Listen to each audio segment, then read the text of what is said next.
It's public. Corruption when we started was everywhere. It was the norm.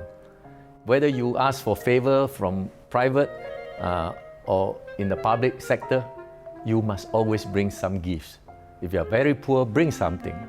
Some fruits, some eggs, or a chicken, biscuit, whatever.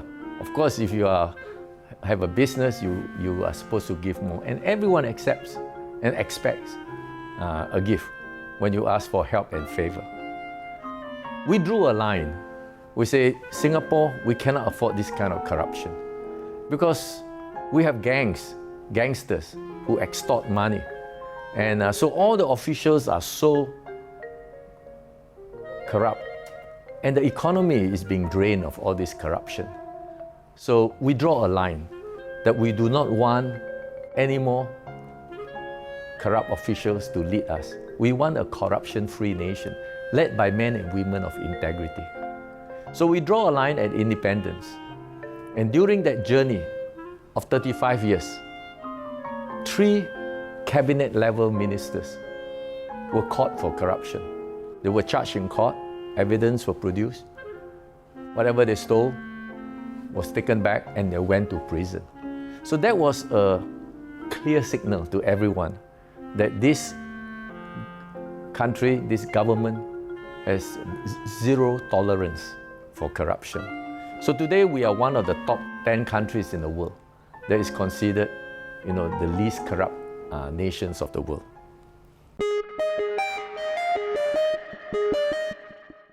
The political climate was very unstable when we started. There were political parties that were based on ethnic, others were based on religious. And so before independence, we were having a very difficult time with our ethnic groups. There were fightings, there were killings, and over small things. And so we want to put an end to it. We say all these political fightings and strife, we want to make sure that it will not go with us when we develop our nation. So we begin to dream of a society that is multiracial and multi-religious. That was how we begin to dream.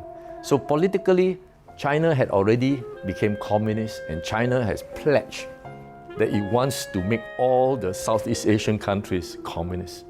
That was very scary, a threat to us. So, but today we are very stable economy, society. We allow all kinds of religious, non-religious, and non-racial political parties.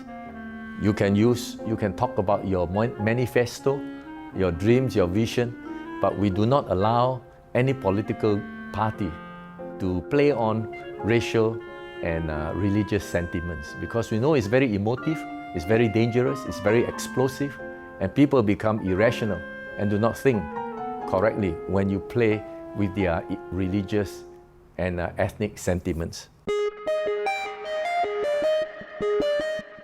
Next, law and order.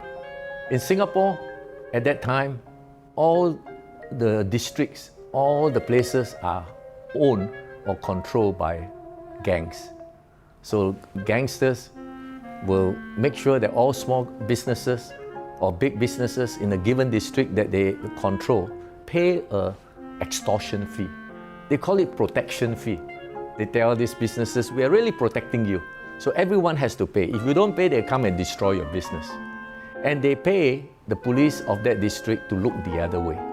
So it was a wild time when Singapore started. There were kidnappings, there were robberies, there were assassinations. But today, Singapore is known as one of the lowest crime area in the world.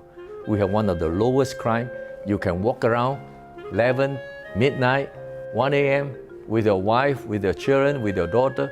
No one will disturb you or bother you because there's no reason to do that. People all have jobs and it's not worth getting into crime because you will be, the law is, punish those crimes, especially violent crime. Men who are involved in violent crime like gangsters, they get whipped they get what we call the cane beside the imprisonment. And those were designed, we inherited that from the British time, and those were designed to inflict maximum pain. So today Singapore is one of the most good law and order. Even the Interpol, the International Police, building one of their major headquarters there. The external threat. We had three major external threats at the time when Singapore was born. China, that pledged to support all the underground movement, communist movement in Singapore, in Malaya, or in Malaysia, in Indonesia, in the Philippines. So we were very threatened by communism taking over. Indonesia was an interesting neighbor. Indonesia was colonized by the Dutch, not the British. For some reason, when the four colonies gained independence, Indonesia was threatened. And when we declared independence, when we were given independence, Indonesia declared war on Malaysia. And even after we separated, that war continued, that war that is called confrontation. But thankfully, the British Far East Naval Base was still in Singapore, and it protected us. But the commandos from Indonesia will still filter in, penetrated, and set bombs, and people died. So Indonesia had declared war, even on Singapore, when we have independence. Then we were in the thick of the Cold War between the Western world and the Eastern world. And the Soviet Union, in those days, have their naval fleet that sailed through Singapore, and you can see them even from the shore. And they are powerful enough to walk in and take over our country anytime they want. So this was a serious threat. The biggest crisis and trauma came when we were booted out of Singapore in 1965. So we gather our leaders together.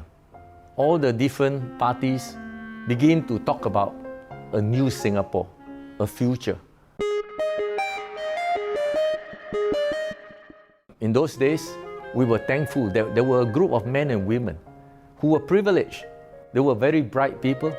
And in those days, under British colonial rule, the brightest ones win scholarship and go back to Mother England. Many of our leaders who got scholarship and went there, they came back. Not only did they graduate from the class, many of them topped the class. Came back with first-class honors and became the #1 student, sitting with the elite of the British society. We then call upon them and say, lead us. Now, we are thankful that since 1959, we were given self-rule already. The government of Great Britain is still over Singapore, but they gave us a lot of self-rule. And so political parties were already formed at that time. But we were a very chaotic society because there were so many political groups giving their messages that they can bring Singapore prosperity and peace. So we call on these leaders who came back, educated, tasted first world, seen first world, and we begin to have a period of envisioning where we have the vision for Singapore and the values that we want Singapore to have. And our founding fathers begin to dream together.